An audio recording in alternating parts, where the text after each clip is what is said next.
ஒன்றே குலமென்று பாடுவோம், ஒருவனே தேவனென்று போற்றுவோம்.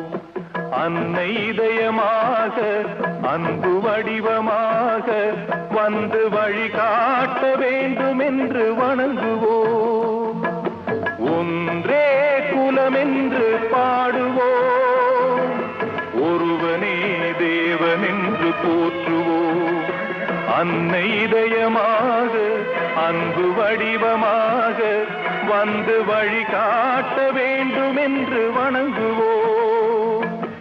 ஒன்றே குலமென்று பாடுவோம், ஒருவனே தேவனென்று